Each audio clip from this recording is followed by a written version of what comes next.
¿Quién debería de asistir a un proceso psicológico?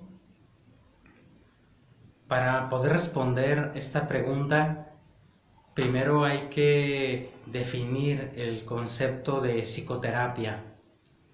Una psicoterapia es un tratamiento que se dirige a la psiquis en un marco de referencia interpersonal y basado en una teoría científica de la personalidad.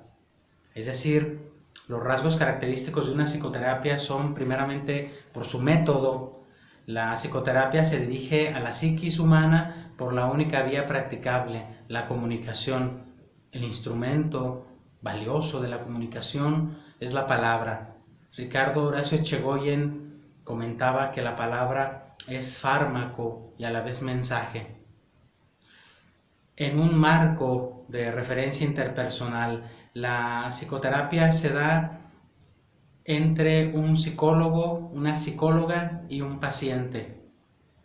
Y por su finalidad, el objetivo de la psicoterapia es curar.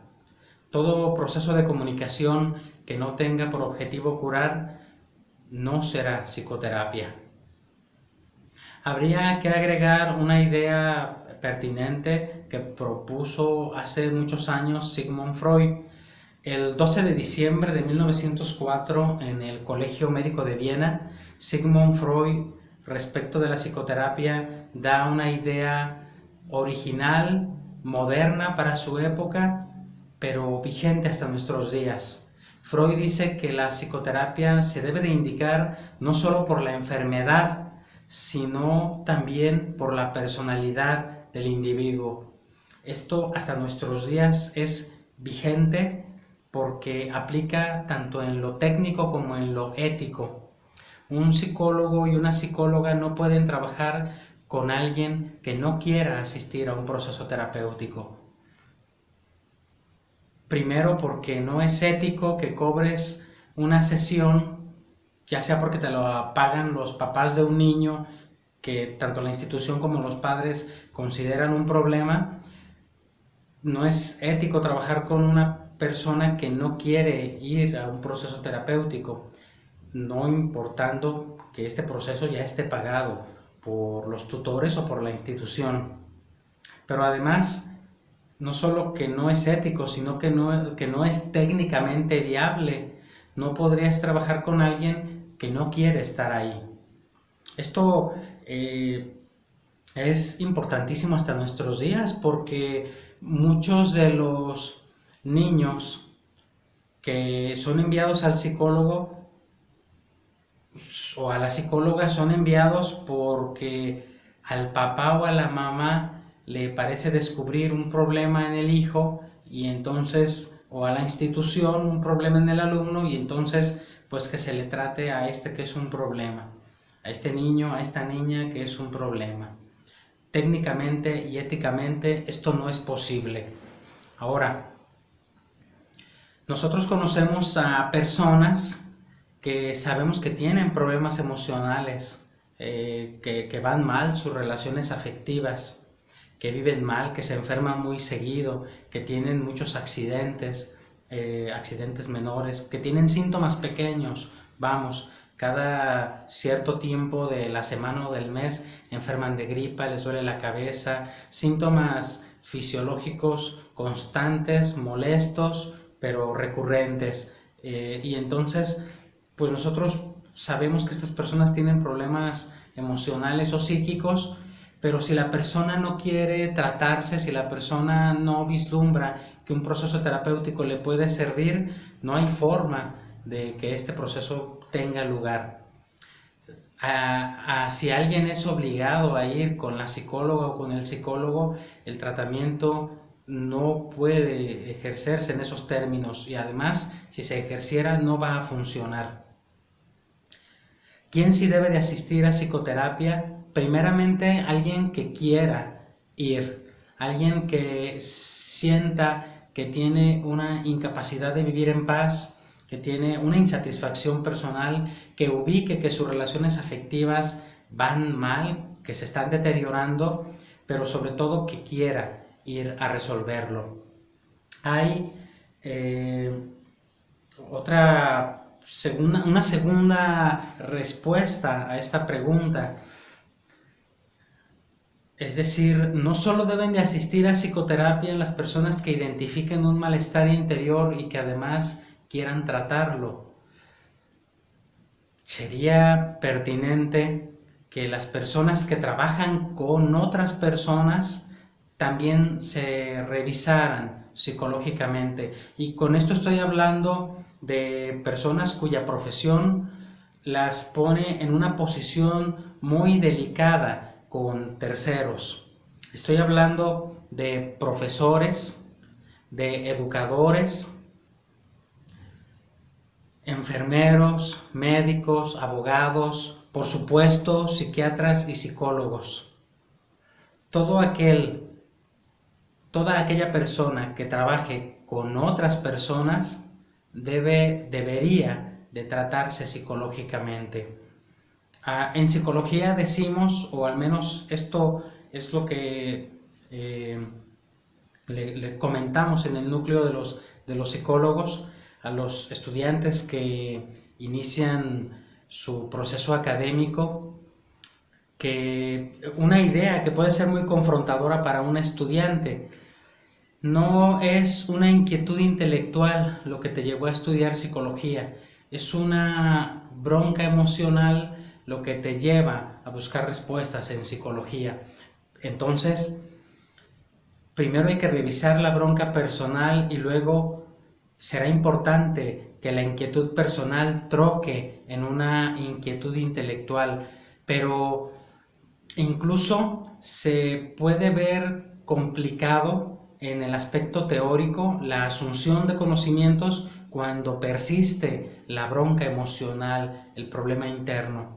Entonces, esto que digo para los psicólogos estudiantes también aplica para otras profesiones. Sabemos, particularmente aquí en Guadalajara, tenemos datos muy crueles de personas que, debiendo ser la guía, el valor a seguir del niño, del educando, se convierten en el principal transgresor.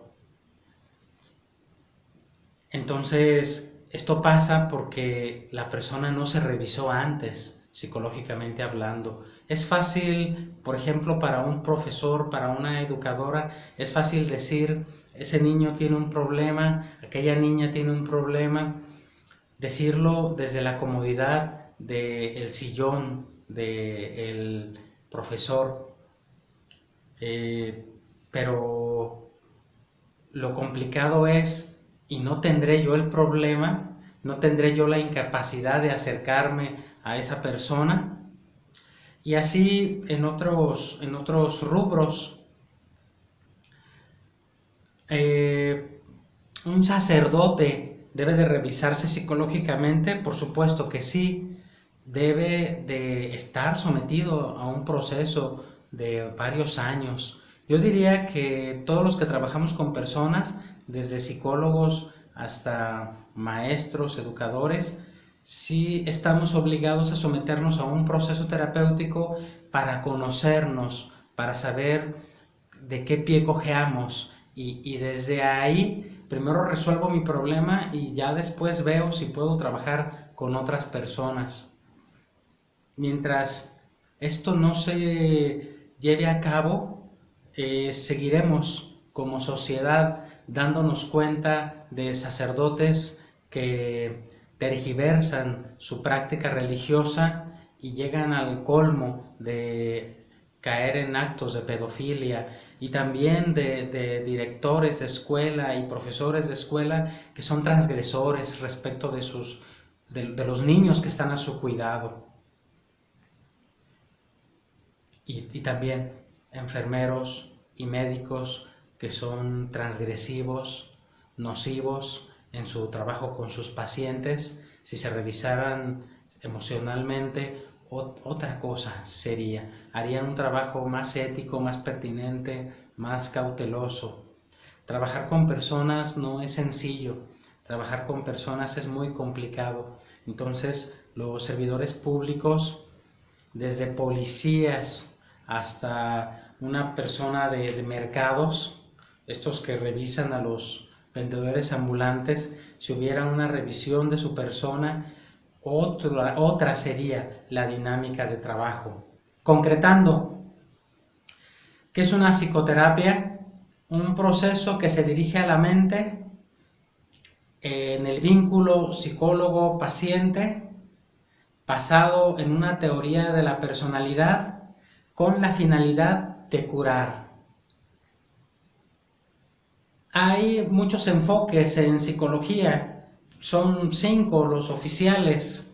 No importa la orientación teórica del psicólogo o de la psicóloga, lo importante, lo fundamental es que el terapeuta se revise a sí mismo, se someta a un proceso terapéutico, revise sus demonios, revise su enfermedad y entonces ya después vea si puede o no trabajar con personas. Toda persona puede asistir a un proceso terapéutico siempre y cuando quiera, pero habría que considerar el valor social del individuo. Aquellas personas cuya práctica profesional los ponga enfrente de personas, éticamente y técnicamente están obligados. Tendríamos mejores servidores públicos si se instaura esta forma de trabajo. Ojalá que en días futuros se modifique, se legisle para que al menos los servidores públicos, algunos, por el trabajo sensible que hacen, sí se sometan previamente a un proceso terapéutico.